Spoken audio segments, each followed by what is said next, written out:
We're thrilled to have Tom Swales on the show today. Physiotherapist, strength coach, creator of the Advanced Movement Therapist Certification, and host of Staying Relevant podcast.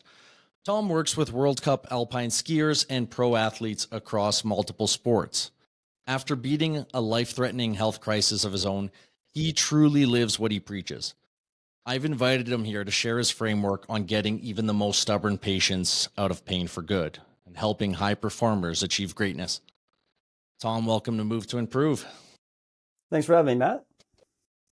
Yeah, glad we could finally figure this out. I know we were trying to coordinate it for a minute. You're a busy guy, but I'm glad we got it going. Yeah, no problem. We can get this working. Oh yeah, we got it.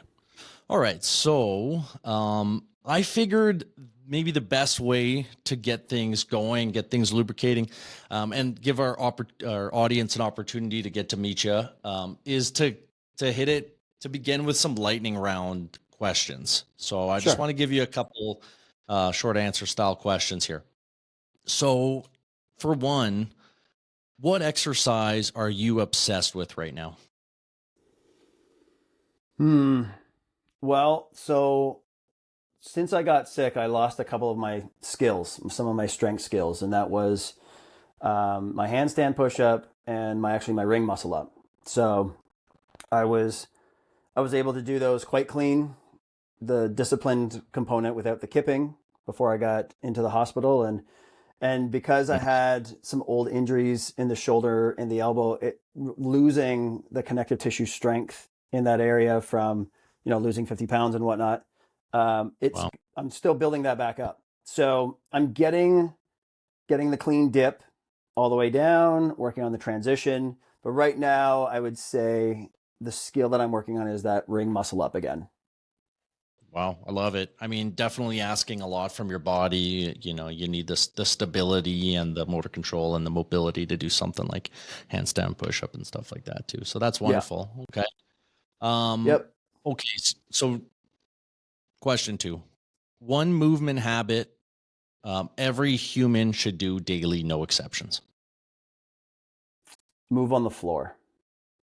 The floor is very restorative because we sit in chairs. We put ourselves in these restricted devices that are called chairs, and they're comfortable and they allow us to sit for hours on end with little discomfort. And then when we get up, we wonder why our body hurts. Well, blood hasn't been moving, tissues have been loaded, discs have been loaded, like everything is set up, glutes have been stretched, so they've fallen asleep on us. Yep. But for people who don't have time to go do deadlifts, go do push-ups, go do kettlebell swings, go do some of the stuff, or just don't have the skill set or the capacity to do it, get on the floor. Spending 5 minutes of just sitting on the floor will help reorganize so many things and so many problems. Totally. That resonates with me so much. And I've been beating this drum with my patients too. And like, it just goes for, so, and I've heard you talk about this before about like, hey, that feeling of discomfort, like, yeah, that's good. That's telling you to change positions, try something new. Maybe you cycle from kneeling to sitting cross-legged to sitting on your knees, like whatever, but that totally resonates with me, and having the feedback of the floor alone, it's just going to teach you how to move properly. Yeah. So I'm glad you brought that up. And also improve your posture, because you can't slouch sitting on the floor. You have to balance. Sure. You have to maintain a good spinal tone, or else we fall over. So it's immediate feedback of whether you're doing it right or not. Yeah, totally. Especially when your legs are doing different things and you're trying to find neutral with your spine. That's perfect. Yep. Yeah. Okay. This one just kind of goofy, but Batman or Superman? Superman. Oh yeah? Interesting take. Okay. Yeah. I mean, you can have all the money and all the inventions, but you're still not bulletproof. Okay, but Superman's kind of bulletproof though, right? No, I know. That's why I choose Superman over Batman. All right. Fair enough. You got to respect the creative genius of Batman, but fair point. I do. I totally do. But at the end of the day, you don't need any external devices or any time wasted to try and invent something. You just do it. I think as a therapist, you got to respect that. Like if you can count on your body to get you through it, that's a good sign. Yeah. Okay. Worst movement crime you see in the gym every day. I have not gone to a public gym probably in about 10 years, if not Hmm, more, since our children have been born. Um, gotcha. so I train at home. I train at a gymnastics facility. I go to martial arts and I train at my gym. So if I see something wrong at my gym, people get in trouble. So they don't do it People. wrong. Okay. That's But better. looking back at trying to think back, what I would see most often is people adding too much load to the bar too soon, and form Yeah. just goes out the window, regardless of what it is. Yeah. Yeah. Yeah. Capacity over functional movement and Yeah, yeah, movement quality makes sense. yeah. Okay. So now moving forward a little bit. So I have to ask, and there's a lot of therapeutic systems out right now, and a lot of them are very valuable. Yep. But what blind spots does AMT fill, in your words? So I've done over 100 courses and certifications, and they all had value and they all provided a different lens to look at specific problems. The one thing that I found that none of them provided was a more general understanding of the human being, of the human body, and then what do you treat from a priority perspective. So the AMT is built on fundamental principles of understanding, that being the five elements that we talk about: psychology, neurology, biology, chemistry, and physics. So you might start thinking, well, why do we care about those? Well, when we look at the interaction of what the first interaction is we're going to have a conversation. That patient's coming to me vulnerable, and they're going to tell me what's hurting and why they're there. I need to make them feel safe. I need to create that trust. I need to create that connection so that whatever I propose to help them for their problem, they're gonna follow, right? The next Yeah. thing I need to do is look at how they move. Okay, you can't touch your toes, you can't stand on one leg, you can't squat. Well, why? Well, movement is a representation of our organized nervous system quite often. It's not because of necessarily always tight muscles and joints and whatnot. So it's Hmm. our feedback loop. So we get a brief snapshot of what is their system doing. Then we start looking at, well, what does the nervous system do? What about the structures? Are the nerves sliding and gliding like they're supposed to? Are they conducting through myotomes? Is there a top-down control problem from past concussions or repetitive movements? What's the cerebellum doing? Cool. We look at that. We start getting into treating. Start getting into training. And we start to, well, we're going to stress some tissues. What's the adaptation? When I oppose a stress or modality, what is actually happening at the cellular level with laser, with ultrasound, with shockwave?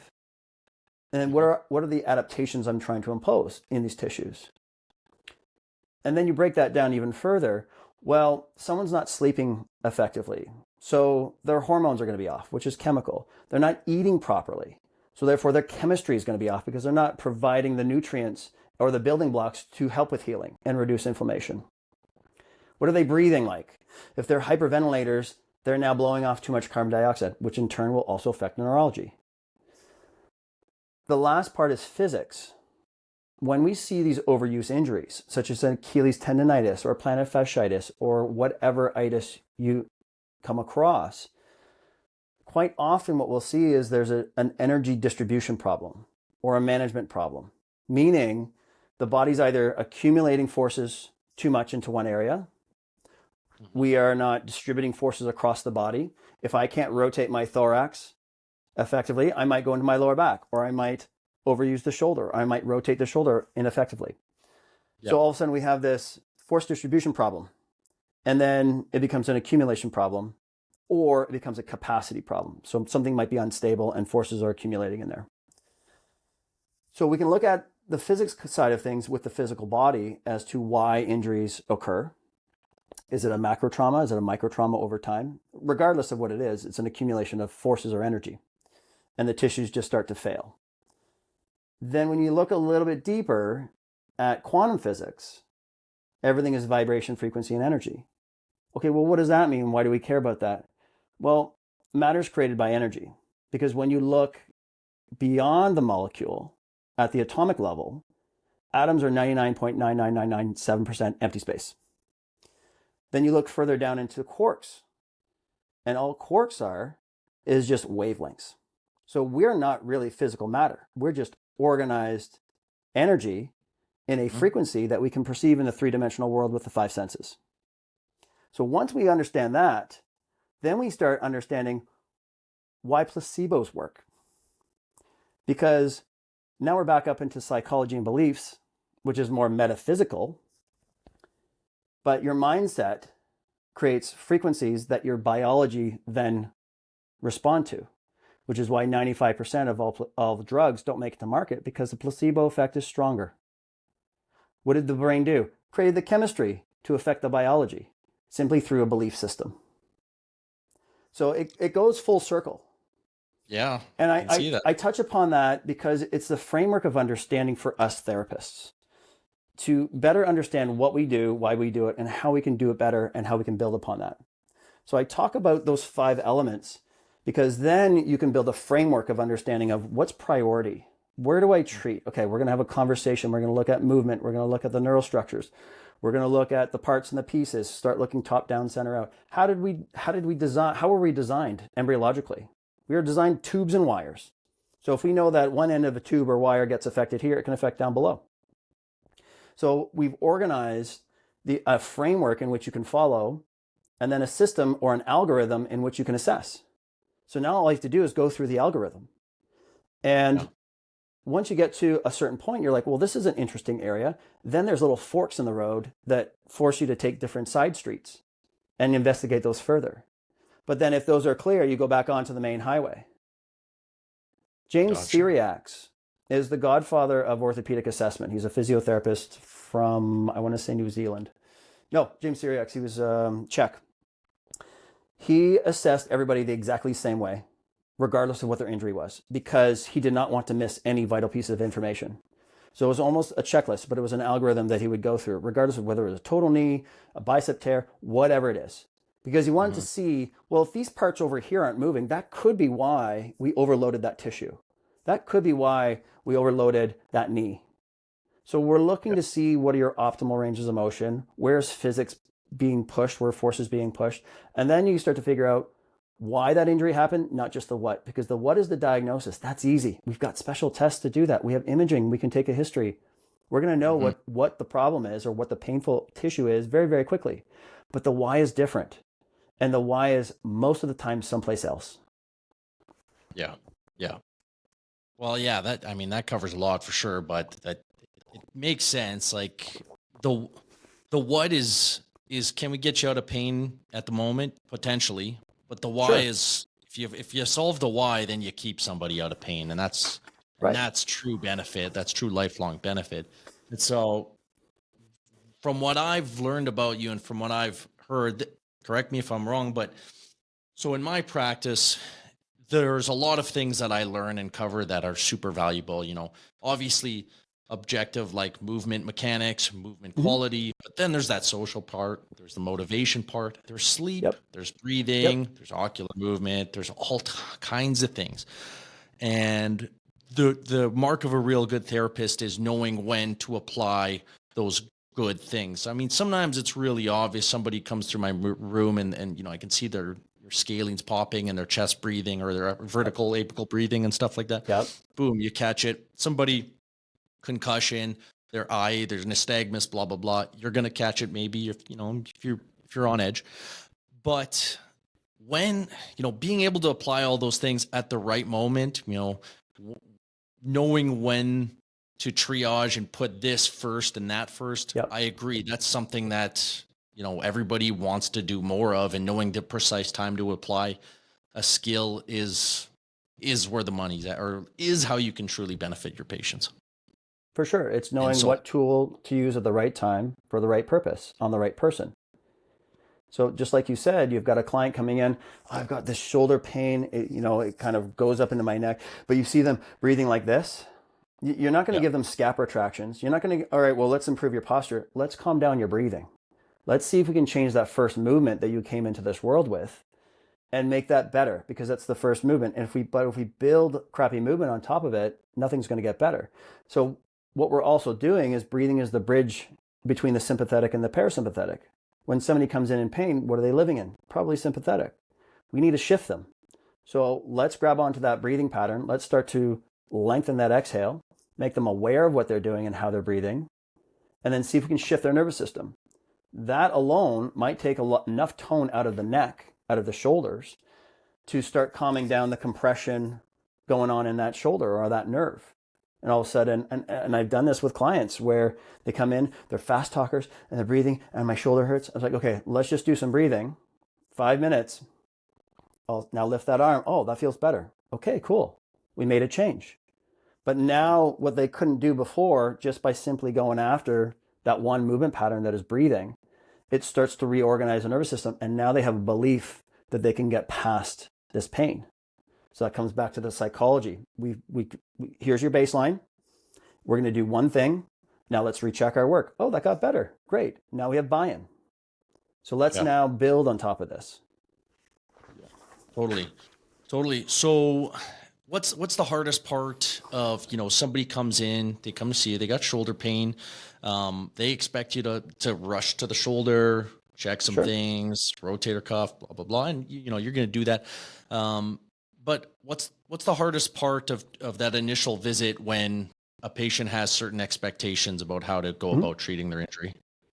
Yeah. So we just tell them, after we go through a thorough history, I will make notes, be like, that old appendix injury or that old appendix scar might be causing some issues because you've got the low back with the shoulder. We're going to have a look at everything. We're going to look at everything and see how everything's playing together. That's it. Oh, okay. All right. We're going to do some posture analysis. We're not going to diagnose anything. I'm just going to make some comments, make you more aware of how you're kind of loading the body, how it's organized and how it's structured. That's all we're doing. I'm just going to make you more self-aware so you can fix things. Cool. All right. Let's look at what your neck's doing. Let's start top down. Chin down, pinch, pain, pull, yes or no? Okay, good. Bend forward, touch your toes. Can you do that? Yes or no? Back bend, side bend, rotation, single leg balance squat.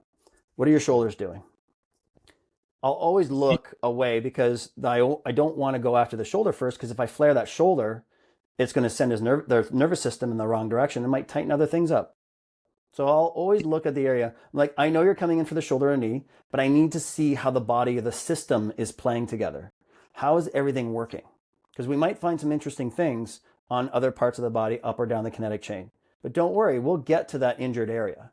I just set the expectations. I talk during the entire assessment like they're a student, because they are a student. They're a student of their own body. So just like we would when we take students from, for placement and whatnot, and we're explaining everything we're going on. Okay, this is L4 myotome, this is L5, here's what we're doing. Optimal range of motion of the hip is 40 to 50 this way, 30 to 40. I do the same thing with every single patient. I show them, like, here's where I'd like to see you, but here's where you are. Oh, that's pretty tight. Yeah, we're going to remember that for later. So that's all I do. I treat them like a student. Yeah, and it's so important to change what the benchmarks are as opposed to just how you feel at any given moment. It's like, okay, great, you feel good, awesome, but like, okay, how's the motor testing of your hip? How's the range of motion here? Well, this is still an issue. So down the road, like, we know that the potential physics problem that you had mentioned earlier is still there, and so that the symptoms will surely follow. But something I liked a lot that you've put out there as a concept is that consistency on the front end can lead to creativity on the back end. And was there a specific time in your career where that was a breakthrough for you? Yeah. So it always comes down to a lot of my own frustrations where I was just getting inconsistent results. I would assess this shoulder. I'm like, okay, well, these three people all have partial thickness tear of supraspinatus, but all for different reasons. And I would get in, I'd test it and confirm, and my special test, and you look at the shoulder, okay, range of motion here, this, that, and the other. And what you would do on one person wouldn't work for another. I'm like, why? Well, because they compensated differently. They have the same injury, same diagnosis, but different cause. So I had to take a step back and start thinking, what am I missing? Right? And then starting to look at, well, the importance of the neck, importance of breathing. the importance of the thorax, the scap, the lumbar spine, pelvis, single leg balance, like all that affects the shoulder. So people would come in with these different compensations, same injury, but different compensations and different whys. So once I started figuring out an algorithm, just a nice assessment flow that I could consistently go through and not miss any vital pieces, then it started to lead me down these other paths. I'm like, oh, geez, this person with the partial thickness rotator cuff tear has a trunk control issue on the left side of their body. So when they're running or doing gait, they're kind of losing that left hip and they're kind of dropping. Well, that's causing a little bit of a side bend. Or it might be a foot issue, or it might be a myotomal compression issue. Anytime they started running, they slightly poke their chin, they compress C7, and now they've lost all their prime movers. So they start to beat up on the rotator cuff because 5-6 is still available to them. So that consistency on the front end, that's where that algorithm, that's where that, consistent assessment comes in on the front, because then you would find the actual root cause. And then creativity comes in, because what happens is we would get creative with our assessment, right? Everyone gets a slightly different assessment, but then everyone gets protocols. Everyone gets the same treatment. Well, the protocol for this rotator cuff is this. All right, we're going to start with isometrics, then we're going to go through passive range of motion, and then everyone get the same treatment. Well, that's cookie cutter. Mm-hmm. When you have the same assessment, it will lead you to an individualized treatment and exercise protocol. But it's going to be different for everybody. Some people might start at the same place, on the ground, quadruped, whatever. But when we go into the nuances of we need to bring the neck in or we need to keep the neck out, do we need to bring in cross-cord reflexes? Do we need to work on that grip reflex when they're stabilizing? So we can start to refine their individual exercises with some of the nuances that might be integrating or not assimilating when they're doing their exercises or what their nervous system actually needs. But that's the point of movement, muscle testing, and nerve testing, to see what do we need to bring in, what do we need to bring out. Totally. So how much do you then rely on passive care modalities for your patients? Oh, well, I mean, if they're coming in acute, we got to set it on the pain and inflammation. Somebody comes in, new ankle sprain, new tear, post-op surgery, a couple days. Yeah, like we're doing laser, we're doing ultrasound, we're doing PEMF, we're doing acupuncture, we're doing some hands-on manual therapy just to kind of get some proprioception, get some scar moves in. It depends on what phase they're at. We see a lot of the clients we see, they've been in other places. They're not so much in acute pain anymore. It's just they haven't gotten that last 10, 20%. They haven't gotten, out of it. Like, well, they got me out of pain. I was like, great, but you still have problems. And then when we go through, we're like, well, this is a movement motor control issue someplace else. Or maybe it's a soft tissue joint capsule issue over here. So then we can show them, we can mob it, we can needle it, but we can also show them how to do it themselves. Sure. So a lot of the clients we get, they're movement-based problems anyway, because the other, professionals, they focused on the manual therapy, they did the modalities, they got the inflammation down, great, but they're trying to get back to their sports and high level movement patterns, and they keep blowing it up. They can't figure out, I can't get there. I can't do my thing. Well, that's when they come and see us. Mm-hmm. For sure. And, I typically tell patients the last 10, 20% of an injury is the hardest to achieve, but that's the benefit. Like that's true benefit, because, most of the time people coming to see therapists like us, it's not a brand new injury every time. It's the same movement breakdown. Maybe it's appearing in different areas, but typically it's the same injury, year after year. And it's like, hey, did you blow out your back the exact same way, throwing in a bag of laundry into the washer, picking a penny off the floor? Or was that a camel that broke the back situation and that injury never left? It was just below the threshold of pain inducing, right? Yeah. So totally important concept to cover. So you also say that everybody is neuro unless proven otherwise. Is that correct? Mm-hmm. Is that a correct statement? Maybe you can give us a little explanation there. So in school, they teach us to do our neuroscan, and they talk about it, and then that's about it. It's not emphasized enough that when people come in with these kind of quote unquote overuse injuries, clear the neurological structures. The nervous system takes up 25 to 30% of all resources, oxygen and glucose, 2% of the total mass. So it's pretty greedy. And from a survival perspective, It's pretty important because it runs everything. It is in charge of everything. So why not look at those important structures to make sure at least clear them as to why, oh, my pec feels tight. Well, it could be median nerve. There might be a compression or some tension at the neck. If we have nerve tension and we can't get that arm out, of course the pec is going to feel tight. Why? Because the brain's going to say, hey, pec, I need you to protect this nerve because it's pretty important. Because if we stretch and tear this, we're going to lose way more than the pec. So now we have a tight pec, and then everyone goes and stretches and needles the crap out of it. But then they didn't realize why is that pec turned on in the first place? Well, it's protecting the nerve. I often tell my clients, I'm like, look, muscles are dumb. They're only doing what the brain tells them to do. It's either compensate, protect, or stabilize. So if we go and release something, we better find out why it was switched on and why it was hypertonic in the first place. So if the nerves are sliding and gliding like they're supposed to, both centrally and peripherally, and the myotomes are good, which is, the nerves, you put the neck into a position and nerves, electrical conduction is going well. Great, we've cleared that out. But do you know how many times we find myotomal problems, especially when you sensitize the system? You put the neck in flexion, all of a sudden L4-5 nerve root goes away. A lot. Well, L4-5 stabilizes the foot and the ankle. L4-5 stabilizes the deep hip stabilizers, right? So all of a sudden we lose major stabilizing muscles for the hip. And now maybe that's why we have an Achilles issue or a knee issue or a low back issue. It's tubes and wires. But if we just assume, well, they didn't say they have numbness or tingling or burning or anything along those lines, well, that's more significant compression of the nerves. But we can have intermittent nerve compression. I'll give you an example, working with some of my power lifters, they're like, I can't feel my pec fire up when I'm doing bench press. Okay, cool. Neck in neutral, nerves firing up pretty good. As soon as they put their head in extension, they lose C7. Well, what does C7 innervate? Pec, lat, tricep, right? So they're losing a lot of their prime movers and they're blowing up all the deltoid and the rotator cuff because 5-6 still intact. So it's like, look, every time you pop your head into extension, you're compressing that C7 nerve root, causing intermittent radiculopathy or at least some motor inhibition, and you're losing all those prime movers. As soon as we pack their chin and get that opened up, pec comes back on. Great. So be mindful of your neck position. And we probably have to stabilize your neck a little bit too. Yeah. So I use that as an example because people say, I've got weakness here, I've got tightness here. It's probably nerve.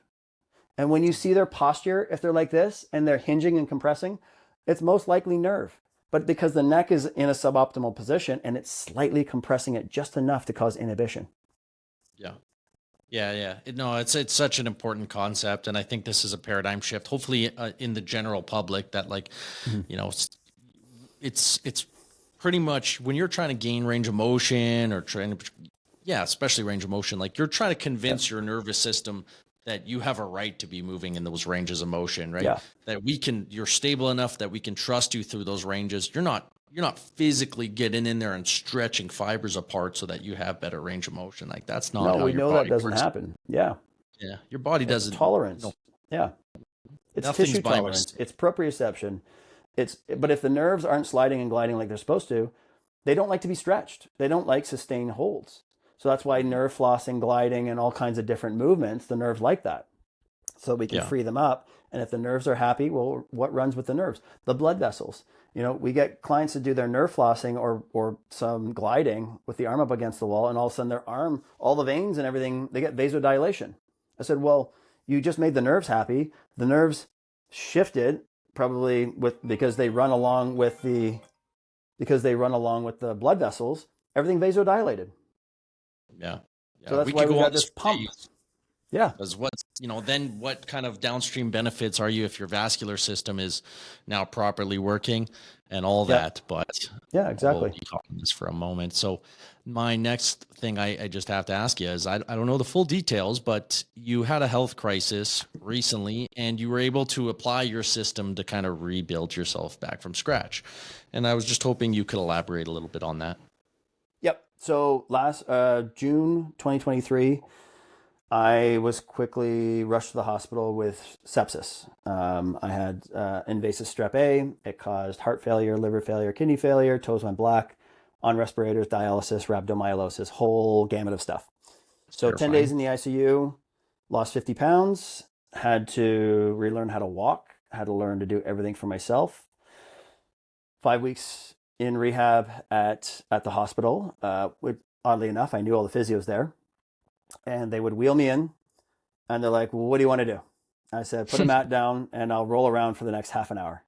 So using the neurodevelopmental model, learning how to move, babies start on the ground. They develop strength from the center, right? Rolling, crawling, transitioning. So I figured I can't walk. My legs are too weak to do anything. So I might as well start to roll around like a baby again, just to develop some control, improve mobility in through the spine and all the peripheral joints. So that was every day for anywhere from 30 to 40 minutes, oftentimes with lots of tears. And then they would get me up and then we'd try some squats on the bar. And then I would go to the stairs eventually, try a couple stairs, and then crutch walk as far as I could back to my room. And that was my workout. When I got discharged, luckily it was summertime, so I could be outside as much as I could. And I would just walk on the grass, do some earthing, do some grounding, get out in the sunlight, right? As much outside as I could, just to get ions, just to get that grounding. And I would go over to the bars and I would try as many push-ups as I could on the bar, just like almost like a wall push-up. All right, 10, that was enough. Walk back. But I would get on the ground and do something every single day.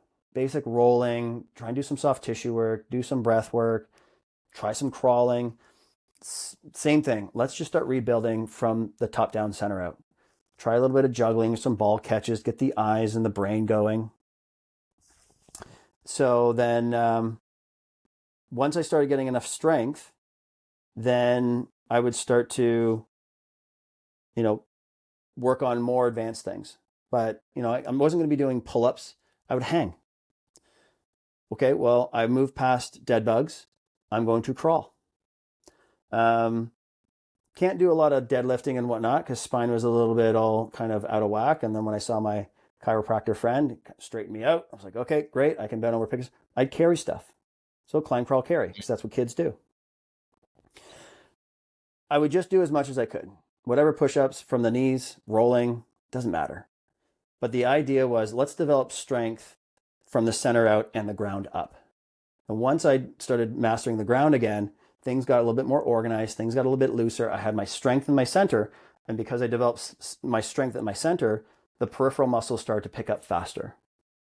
So rather than like sit there and do bicep curls and leg extensions and all those, that's fine. But if your center muscles around the spine are not strong enough, your nervous system won't give you power in the periphery, because if you overpower the spine, it's not good for survival. We might hurt something there that's a little bit more important. Yeah. Yeah. No, such an important concept and such a good way to like redefine what rehab is. And like, it doesn't have to be this linear thing. Like we know that, hey, this is how your body developed the first time, and this is how it can develop every other time, is like from the ground up and using those concepts. So it's just so true and it resonates. And so I took your 1 hour free course. I can't remember exactly what it's called, but I found it was really good. And I the little neuro hacks. Yeah, the neuro hacks. Yeah, the neuro it's a hacks presentation I give. Yeah, there's a couple things that I thought that got me thinking and that resonated. Sure. Well, one thing you said is movement is a form of communication with the nervous system, and I think it just comes back to guys like as a listener, everything comes back to the nervous system. So, like, nervous system comes first. Here's one thing that I thought that got me thinking was, how often does ocular motor dysfunction drive cervical dysfunction? You maybe think about this in your concussion patients or something, but this can go to anybody. And like oftentimes people have head injuries, they have no idea, right? Yep. Not often, you're not going to have, immediate symptoms after a whiplash usually. So sometimes you're going to have your ocular motor function, vestibular function will be crossed up, and it's driving a lot of neck issues. And you got me thinking about that for sure. Something you mentioned is crossing midline enhances cerebellar control and really gets the cerebellum thinking. I thought that was cool. And then something that I push, but you really, got me thinking like, hey, I should be pushing this more, and everybody should know this, is just the benefits of relaxation breathing. 4 hours of parasympathetic response is written right in your course, and then lowers Yep. blood pressure, lowers cortisol, lowers heart rate by 20% for up to 4 hours. Yeah. So Yeah. just key things that, you know, address the body as a whole. It's not just the physical part; it's the whole part, and it's the Yeah. autonomic nervous system.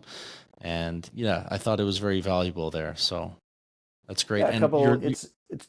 It's one I do in live, and it's fun because I'll get all these very smart people, and all right, everyone stand up. You know, let's check some movement, do a toe touch, balance on one leg, do all these things, and we'll do something simple like saccades.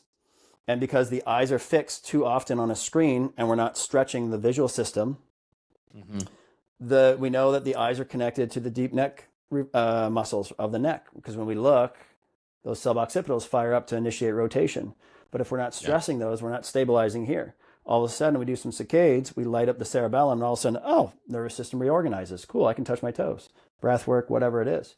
But it's fun because you get, when you get the right input in that might be lacking, you Mhm. start to move better really, really quickly. Yeah, it's cool because you're giving yourself, your body, what it doesn't get enough, and the way you framed it is cool because, like, as a, you know, we know that, hey, we sit a lot, your hips don't get enough hip extension, and, you know, there's all kinds of things, cervical flexion all the time, maybe you need more cervical extension. But to Yep. take that and expand that to, hey, let's look at all of our senses as a whole. Do we get enough, you know, ocular motor movement side to side, or are they always fixed? And you know, to just take that beyond, what in general do our lifestyles nowadays in our new world, what are we deprived of, and what are the potential benefits, far reaching benefits of providing that stimuli to ourselves? So I think yeah, it's that's wonderful. novelty, right? I mean, the brain's looking for novelty. Yeah. To sit there and just do same linear movements all the time, you know, every week, the brain gets bored. And when we start adding in, you know, okay, well, we're going to do bench press. Well, add in some agility ladder, or add in some balance beam work, or add in some juggling, and watch Yeah. the nervous system light up, and then go back and do your bench press if that's what you like to do. But watch how your nervous system fires up, because you provided novelty and complexity. The brain starts to pay attention again. And then you've upregulated the system. I like Hmm. using a lot of those little tricks with my professional athletes. All right, we're going to go lift some heavy weight. We're going to jump over the hurdles. We're going to do a quick sprint. You're going to come back. You're going to do a quick little muscle up, or a quick little couple power pull ups. Come back, put some water in your mouth, get on the balance beam, and juggle across the balance beam. So I've quickly accelerated you, made you do all these complex things, got your heart rate up into a little bit of an oxygen debt. And now you got to quickly downregulate through nasal breathing and do something, again, more complex, but less dangerous. Yeah. So and that makes it fun. They like those workouts. They don't just want to go and do back squats and then a couple of jumps and sit down. Their sport is complex. You know, working with hockey players, there's lots going on. You're standing on two knives on a slippery surface, moving around, and then trying to catch a little rock at the end of a stick. So Yeah. it's not just lift weight, get strong. It's, you need to be strong, mobile, adaptable, agile, you know, processing information extremely quickly, and know where your body is in space at all times. Yeah. So Totally. if we treat ourselves more like athletes and just be like, how do athletes train? Not necessarily having to do the intensity, but what are some of the fun things that they do? Well, they're doing groundwork. They're jumping on boxes. They're crawling. They're rolling. They're doing, you know, balance beam, juggling, whatever it is, but make it fun, because that's Yeah. going to create longevity and consistency. Yeah, and I think there's total buy-in. You just gotta, for a lot of people, change the goalposts of what they're trying to achieve, because for so long, you know, exercise means this linear movement and you can watch your muscles grow, and that's true. But there's other things that you can achieve out there, and when you can show them a before and after about, hey, listen, if you know, change your visual, you know, attention, and you do little things here and there, watch how much of that gives you gains. We're just beating the same drum, gets Yep. repetitive, and you're going to fall off. So if you could give some takeaways, just some final notes to clinicians and coaches, one Mhm. thing that you would change for their Monday mornings every week, one thing that you would instill in them. I would say stay curious and look outside the box of your traditional paradigm. Because when we start to look outside of our traditional box of whatever license that we work in, we can start to learn from other experts, other perspectives, and then build that into our practice, not just for our athletes, but for a better understanding. And to me, that's created longevity in this and has kept me excited to continue to want to learn more, to be better, to continue to evolve, because the longer you've been doing something, it's easy to get in a rut. It's easy to be like, well, this is how I do things. And, it's worked so far, so I'm going to keep doing this till the end. Yeah. But there's no fun in that. It's not, you're not challenging yourself. Always question what we're doing. Why am I doing this? Why does this work? And if it does, great. But if not, or something is not working as good for somebody else, ask why. Don't just kind of force, well, it worked for these athletes, must work for this individual. Well, maybe they're built differently. Maybe they're organized differently. Maybe they just, their nervous system's firing up differently. So be curious, question what you do, and just keep learning. Yeah. Yeah, totally. And when you make the right decision, when you provide the right treatment, there will be breakthroughs, right? That totally makes sense. And so on the reverse end, as a patient, for patients, what should they know when they go see their therapist? What thing would you like to instill in them and their expectations? Change should happen relatively quickly if they're treating the right area.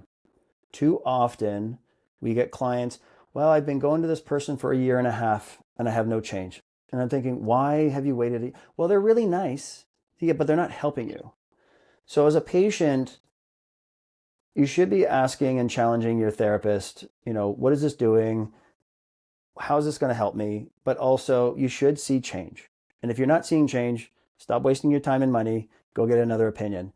Or the clinician should try something different. Oh, you know what? This didn't work last time. Let's try something new. If they keep doing the same thing over and over, go see somebody else. Couldn't agree more.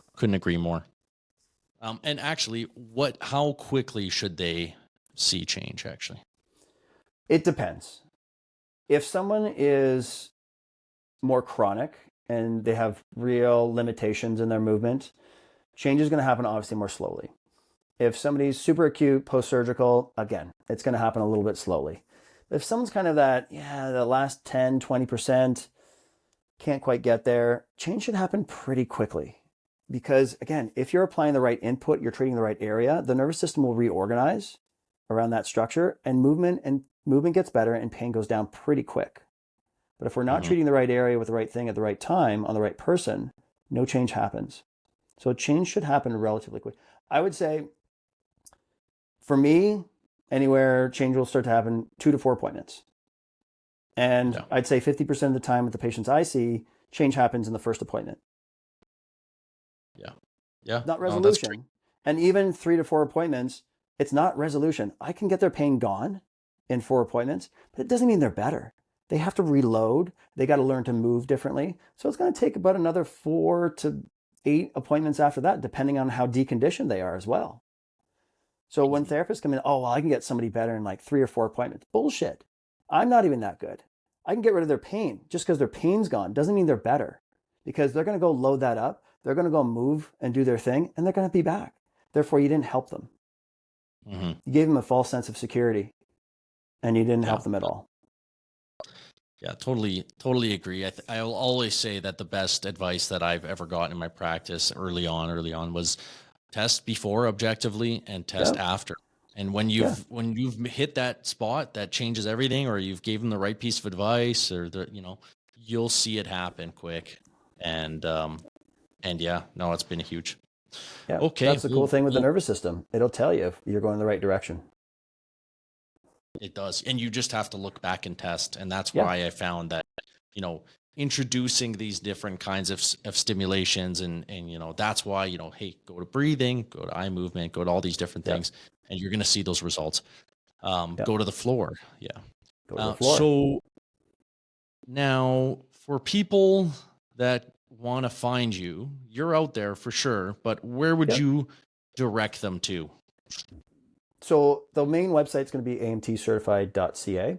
There's courses for the general public, there for handstands, for muscle ups, There's this AMT certification for clinicians and coaches and health experts who want to dial in their practice and find that framework and algorithm. There's the free little workshop that you took on the 8 neural hacks on how to move better and reduce pain in 60 seconds or less. That's on there. But Instagram, swales.tom, my YouTube channel, subscribe to that. Lots of longer format content. I'll throw up mentorship that we do at our facility up there, as well as some longer format problem solving movement issues. LinkedIn, Tom Swales, Facebook, Tom Swales, and TikTok would be the AMT guy. Yeah, he's out there, guys. And honestly, my advice is, if you're on the fence, if you don't know, take his free 1-hour course. I think you'll be impressed. I think people will enjoy it a lot, and it's definitely intriguing. And I'm definitely on my list to go do the AMT certification. Perfect. Okay. Thanks for coming on. Really appreciate it. Thanks for having me, Matt. I appreciate it. To do it one day. Take care. All right. Sounds good. Take care.